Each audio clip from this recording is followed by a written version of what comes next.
¿Podemos pasar al siguiente tema entonces?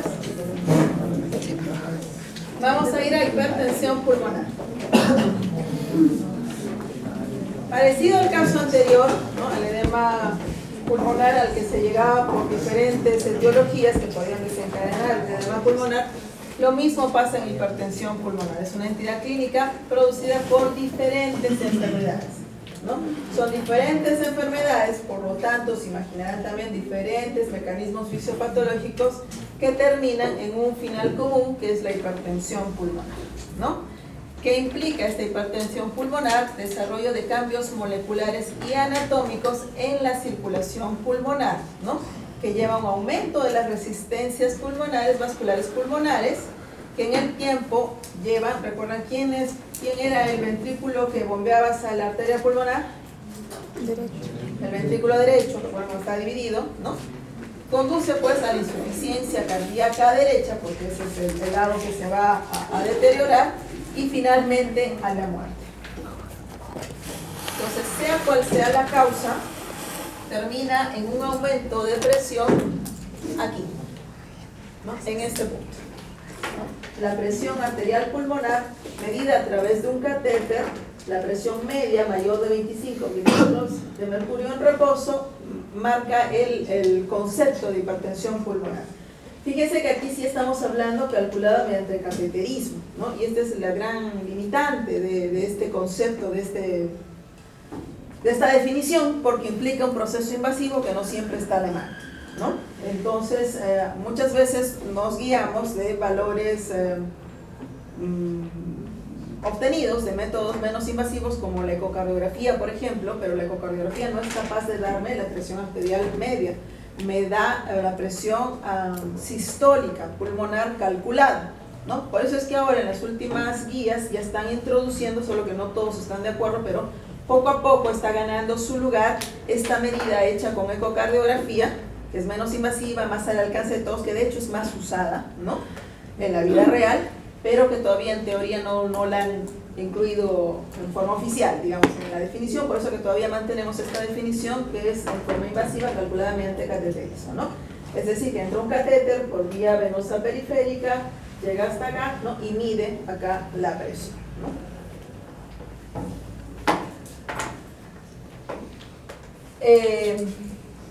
Se divide en dos grandes grupos, precapilar y postcapilar. Precapilar, postcapilar, ¿ya? La diferencia, ambas van a tener la presión arterial media pulmonar medida más de 25 milímetros de mercurio. La diferencia es que la postcapilar tendrá además una presión del capilar aumentada. Cuarto, ¿no? Más de 15 milímetros de mercurio, ¿no? Si tenemos una presión capilar más de 15 milímetros de mercurio, estamos frente a una postcapilar, mientras que las que tienen menos de 15 serán precapilares. Y son 5 grupos los que se han descrito. En realidad 4, porque el quinto grupo es multifactorial o no bien conocido, es donde están metiendo todo lo que todavía no entendemos bien. Es como un saco que decían antes, un saco de desastre, porque todos los retacitos van metiendo ahí. Todavía el quinto grupo es eso, ¿no? Por eso que no está bien explicado y solamente es el depósito de las cosas no bien explicadas, ¿no? Pero los 4 grupos anteriores sí están mejor explicados, definidos, ¿no? Y son el primero de hipertensión, que se refiere al hallazgo de una hipertensión pulmonar propiamente dicha, está como precapilar. El grupo 2, que es secundario de cardiopatías izquierdas, está en el postcapilar, tiene que ver con el corazón izquierdo. Y el grupo 3 es secundario de enfermedades pulmonares, y el 4 a enfermedad tromboembólica crónica, ¿no? Y el quinto que está en ambos, porque como les digo, hay de todo ahí, ¿no? Entonces, la epidemiología de esta enfermedad es difícil de llevar, ¿no? Se ha descrito más o menos en los registros europeos, que son los mejor llevados, 15 casos por millón de habitantes. Entonces, diríamos que es un poco frecuente, ¿no? Diríamos que no es tan prevalente, ¿no?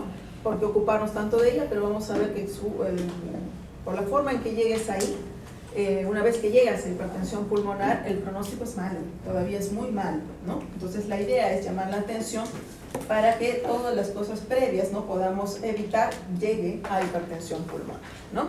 De todas las series, tanto la europea como la americana, la forma idiopática en la europea 39.12 y en la americana 46.2 es la más prevalente. Idiopática, ¿qué significa?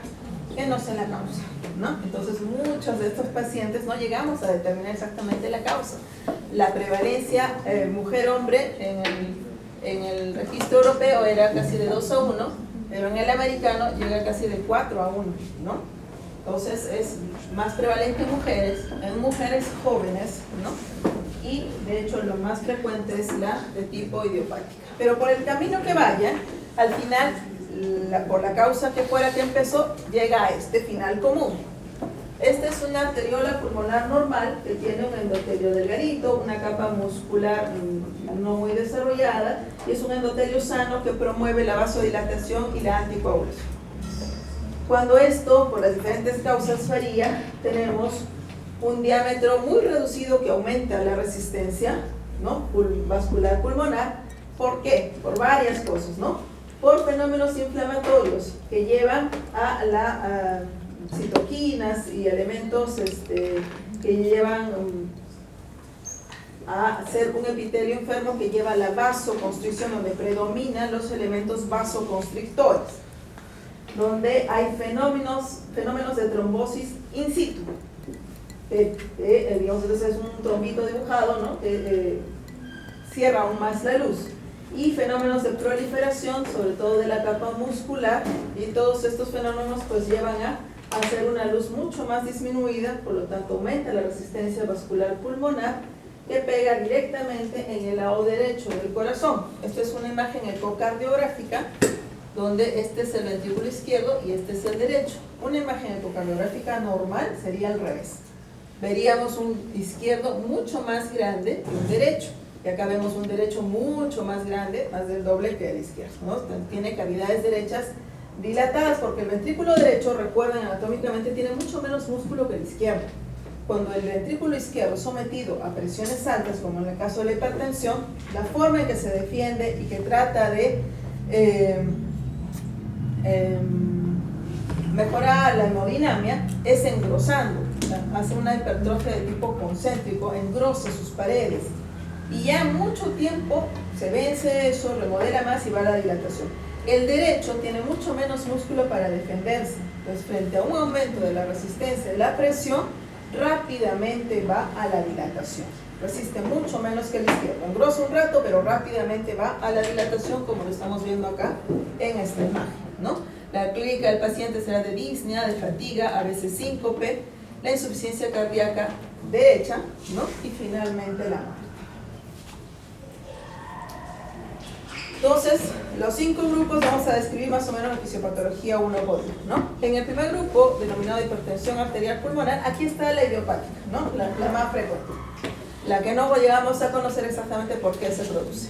También está aquí las formas heredables, ¿no?, con mutaciones de genes, algunas más conocidas como otros, como es la mutación del receptor tipo 2 de la proteína morfogénica ósea, es la más estudiada, la más conocida, pero también hay otras mutaciones.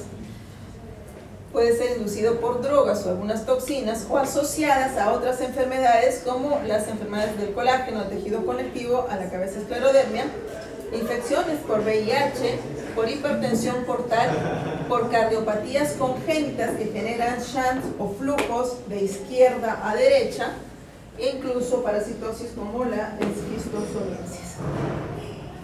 También en el grupo 1 entran las veno-oclusivas, entran también las asociadas a hipertensión pulmonar persistente del recién nacido. También se las considera dentro de este grupo. Entonces, por la causa que fuera, ¿no?, por las mutaciones genéticas, por las infecciones, por las enfermedades de tejido conectivo, al final lo que tenemos es un daño vascular pulmonar con una disfunción endotelial. Entonces, ese endotelio que debía ser vasodilatador para que permita el flujo tranquilamente, anticoagulante para que no se formen trombos, disfunciona, ¿no? Disfunciona, y hay cambios en la matriz, activación plaquetaria y de células inflamatorias que generan procoagulación, trombosis, vasoconstricción.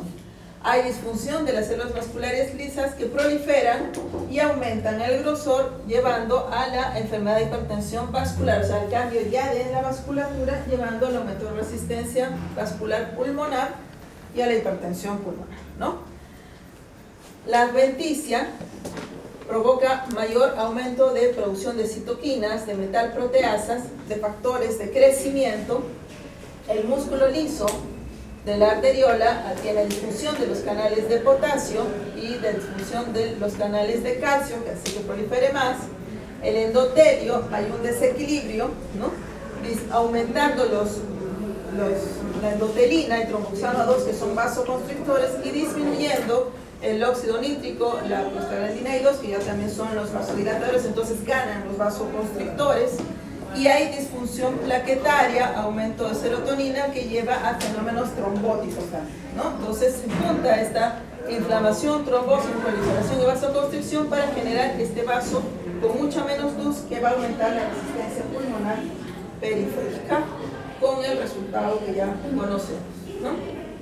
En la hereditaria, como les decía, este es el gen que más se ha estudiado, el receptor tipo 2 de la proteína morfogenética ósea, pero también hay otras mutaciones genéticas que se encuentran en este tipo de pacientes, ¿no?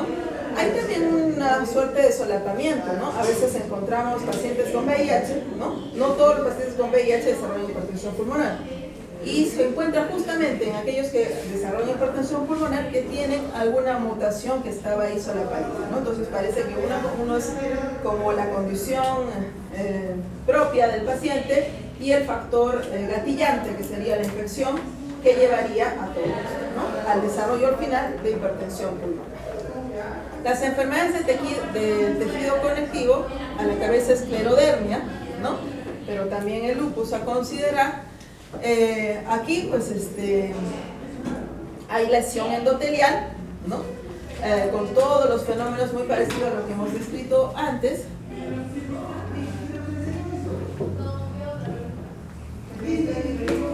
Que favorecen el remodelado vascular proliferativo, ¿no? Entonces, esos fenómenos que se llaman plexomórficos, ¿no? De la misma arteriola que va proliferando, un endotelio enfermo, procoagulante, vasoconstrictor, también se dan en estas enfermedades, ¿no? En el tipo portopulmonar tenemos los criterios de una precapilar, es decir, la presión pulmonar media mayor de 25 por un capilar normal, pero asociados a hipertensión portal, que puede ser con o sin enfermedad hepática crónica. Cuando tenemos esa combinación, tenemos una hipertensión pulmonar por fenómeno portopulmonar, ¿no? Las causas pueden ser cirrosis, trombosis de la vena porta, esclerosis de la vena hepática o algunas anormalidades congénitas de la circulación portal.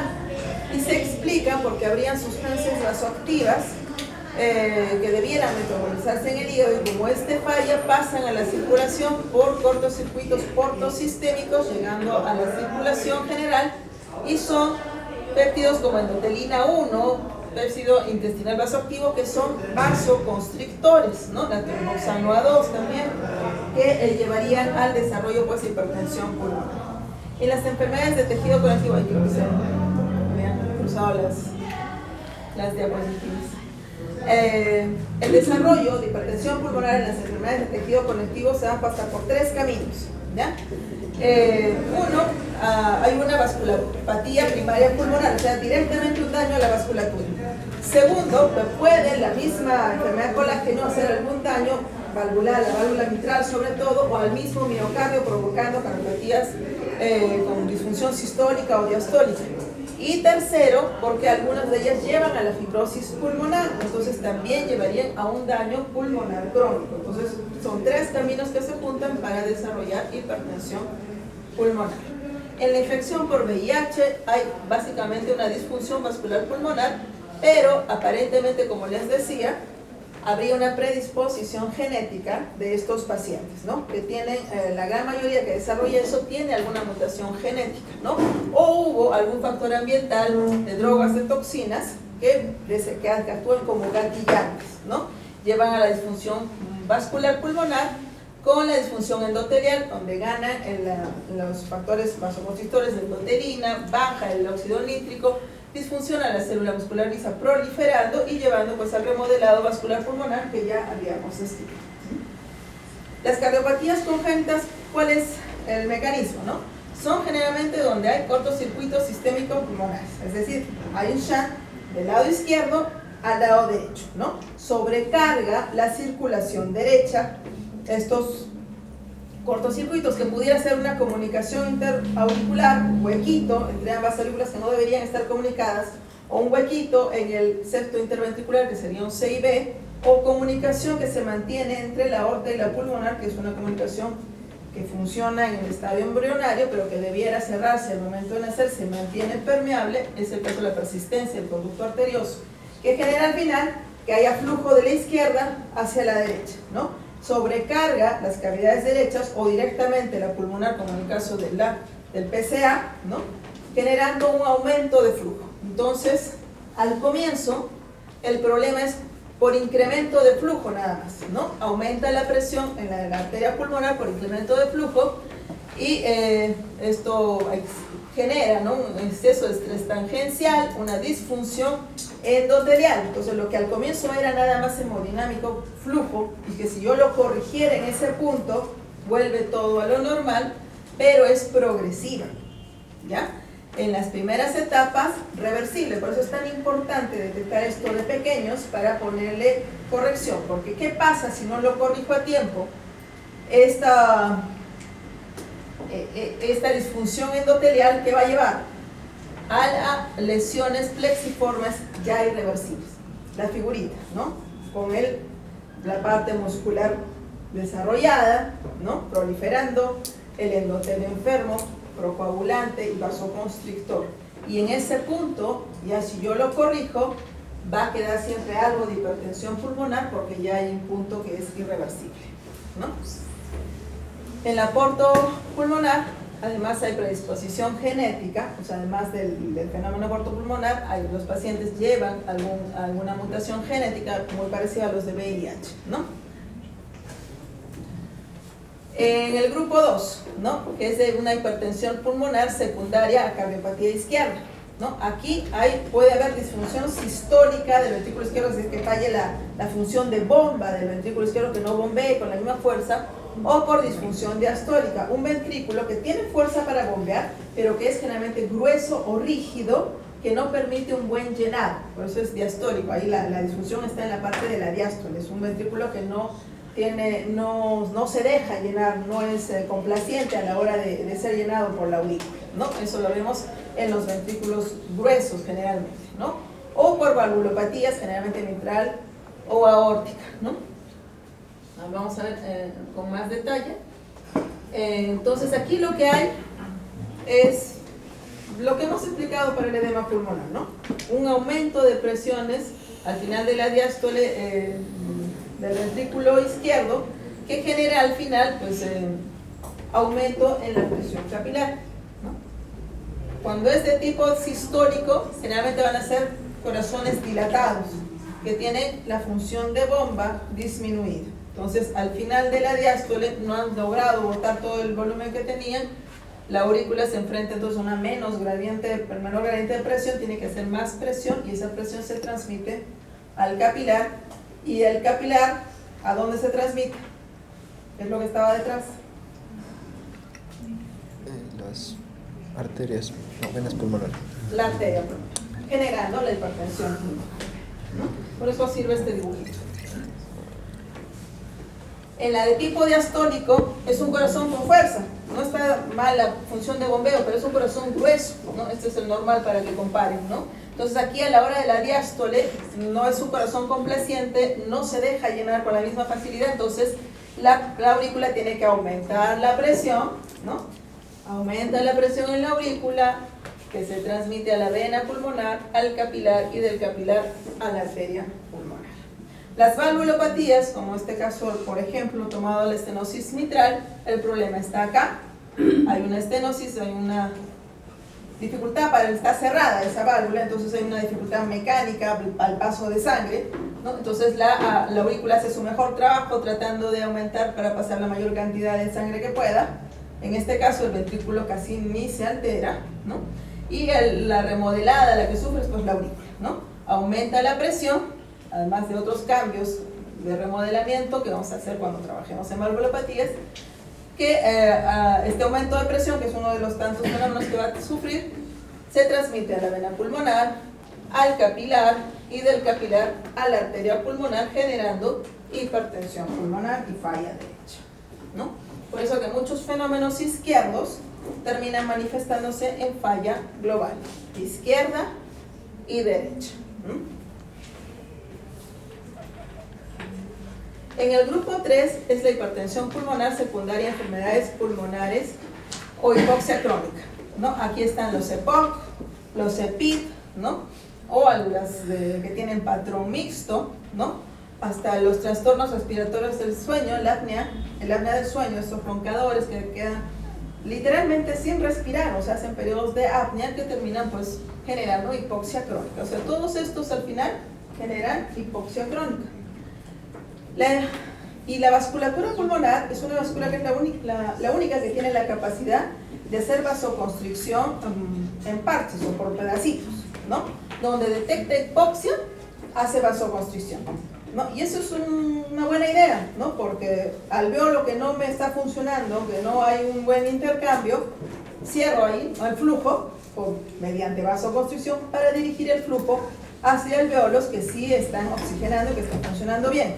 Este mecanismo, que es una buena idea al comienzo, pero si son varias zonas extendidas y no por un momento, no fenómenos agudos, sino fenómenos crónicos, generará pues esta vasoconstricción, aumento de la resistencia vascular pulmonar que terminará en hipertensión pulmonar.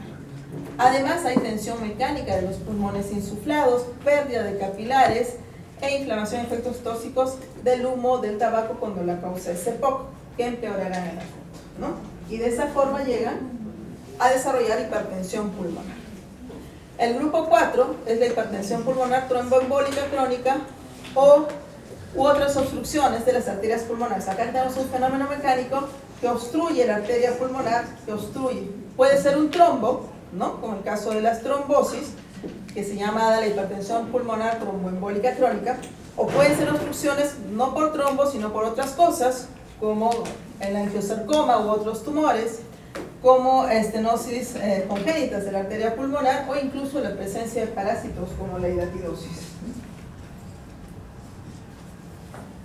Entonces, que es tromboembólica, en la que es por la presencia de trombos que están obstruyendo parte de la vasculatura pulmonar, generalmente son masas embólicas agudas, ¿no? Cuando hagan embolia pulmonar, comprenderán que es un coágulo que se forma generalmente en miembros inferiores, que se desprende y pasa por vena cava inferior al lado derecho del corazón y de ahí a la circulación pulmonar trombosando. Suele ser un fenómeno agudo nada más, que se resuelve agudamente, pero en algunos pacientes no termina de disolverse ese trombo y se queda ahí, ¿no? Esta es la falta de resolución de esas masas embólicas y queda pues la obstrucción mecánica, se organiza ese trombo, se queda ahí organizado en lugar de desaparecer. Esto puede ser por anomalías en la cascada de coagulación o anomalías en las células endoteliales o de las plaquetas, ¿no?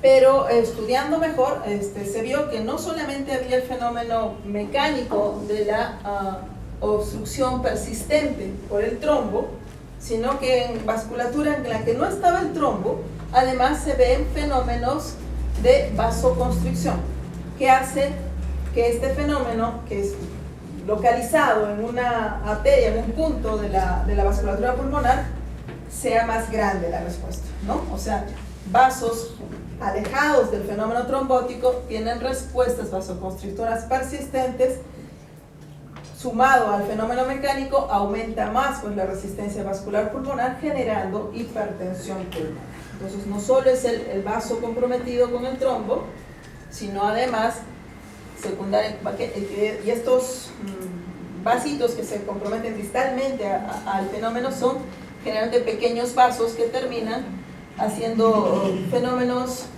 de proliferación muscular, de trombosis o de lesiones plexiformes que terminan disminuyendo la luz y aumentando la resistencia vascular pulmonar. Y el grupo 5, como decía, de mecanismo desconocido o multifactorial, por lo tanto la fisiopatología de estos todavía por explicarse, ¿no? Entonces, al final lo que quiero que recuerden, ¿no? Que por diferentes motivos que los vamos a seguir desarrollando, lo vamos a seguir viendo, porque cuando hagamos valvulopatías, vamos a hablar de esto, ¿no? Cuando hagan enfermedad pulmonar obstructiva crónica, EPID, van a llegar a esto, ¿no? Cuando hagamos congénitas, vamos a llegar a esto, ¿no? Para que entiendan que este final, de llegar a hipertensión pulmonar, es lo que debemos evitar, sobre todo en fenómenos cardiológicos, porque en el punto en que son irreversibles, el final va a ser muerte, ¿no? Y en la causa más frecuente, que es la idiopática, recuerden que son mujeres jóvenes, ¿no? Generalmente. Entonces es población activa, productiva, de la que se esperaría mucho, y terminar en esto, pues es triste, ¿no? ¿Preguntas?